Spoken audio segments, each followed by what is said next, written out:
The long-standing mass discrepancy in galactic dynamics has been one of my major fascinations in life. My name is Wim van Hout, and in this video I present a previously unexplored physical mechanism that is rooted in the stress-energy tensor structure of the General Relativity. So stay with me and we will go where no one has gone before. Hello everybody, you're most welcome to this video about dark matter particles and an undiscovered source for gravity. Scientists have looked for dark matter particles ever since the 1930s after Fritz Zwicky observed excess gravity in the Coma cluster, and more intensively since the 1970s after Vera Rubin measured unexplainable rotation curves in the Andromeda galaxy. Despite decades of experimental effort in space, underground and in laboratories worldwide, no particle, and some of them appear on the screen, has yet been detected that explains the missing gravity in galaxies. You can find a lot of info about this, however. Just look for dark matter particles on the internet. In this video I will show that there may be another plausible source of gravity hidden in the general relativity. One that is fully consistent with Newtonian mechanics, Einstein's general relativity, entropy and quantum principles. A source that could very well explain most, if not all, of the gravitational phenomena that we observe in galaxies and on larger cosmic scales. Some of them will appear on the screen also. We will explain this source with observations as well as mathematics. In this part, I will focus on a simple, however fundamental question. What do the observations require us actually to explain? We will see that the data impose very strong and specific constraints on any explanation of the missing gravity problem. At the same time, these constraints point toward a surprising possibility. A physical mechanism that may have been hidden in plain sight that can naturally satisfy these observations without invoking hypothetical particles. Where are we going in this video? In part 1, I will first review the observational facts and inconsistencies. After that, in part 2, I will introduce a model that turns out to be remarkably consistent with all these constraints. In other words, a mechanism for augmented gravity.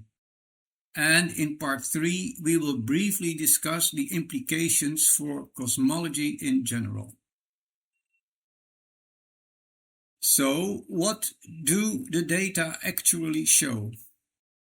Galaxy rotation curves are not random. They are highly conditional and environment dependent. The Spark database reveals tight patterns between morphology, baryonic mass distribution, and rotational coherence.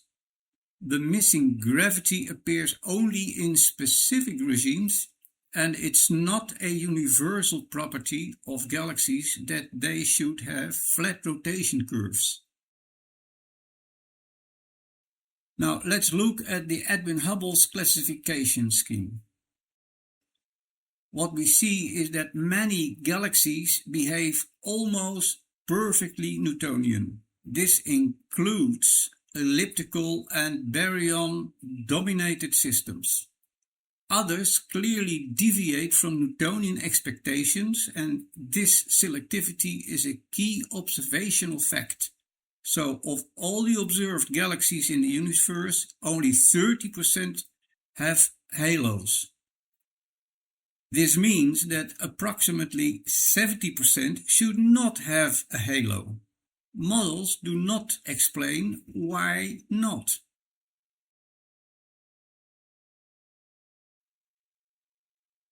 The commonly quoted 26 or 27% is not a direct measurement of matter. It is a residual within cosmological models that assume dark matter halos as a universal component. This distinction is important for understanding what is inferred versus what is directly observed. To explain the observations, dark matter particles must have a long list of highly specific and hypothetical properties. After more than 40 years of experimental effort, none of these properties has been directly observed. Dark matter does not interact with electromagnetic radiation. It interacts almost exclusively through gravity. It gravitates toward ordinary matter, but does not form disks, stars, or compact objects. It is assumed to form extended, approximately spherical halos around nearly all galaxies, regardless of morphology. At the same time, it appears to act selectively, appearing dominant where required and weak or absent in regimes where it would otherwise create tension with observations. There is no predictive coupling to baryonic structure and no well-defined mass, length, or velocity scale.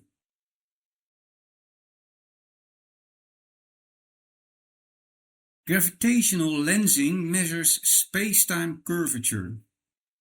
It directly reveals the presence of additional gravity. However, lensing does not identify the physical origin of that gravity. Colliding galaxy clusters, such as the Bullet cluster, are often cited as evidence for dark matter particles, but strictly speaking, they demonstrate only additional gravity, not the existence of specific particles. The mechanism remains open. Some conclusions of Part 1. For only 30% of the galaxies, there is more gravity than Newtonian dynamics predicts. This excess gravity is observed across independent phenomena. However, it is not universal for all galaxies, and it appears only under specific conditions. Dark matter explains this by postulating unseen particles with hypothetical properties. MOND or other variants of modified gravity laws strengthen gravity by altering its distance dependence, rather than identifying a physical source for the additional gravitational effect. Introduces new assumptions and do not identify the physical source of the gravity. What remains open is the physical origin of the additional gravitational effect itself. What are we going to talk about in Part 2? If gravity itself is augmented, a physical mechanism must exist.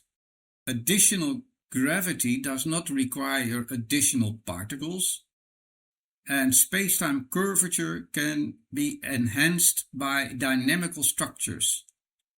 Coherently rotating matter gives rise to an additional stationary contribution to space-time curvature through the non-isotropic components of the present stress energy tensor.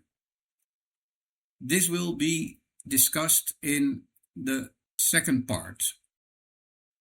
We will talk about coherent rotational augmented gravity. Thank you for your attention, and we hope to see you at Part 2.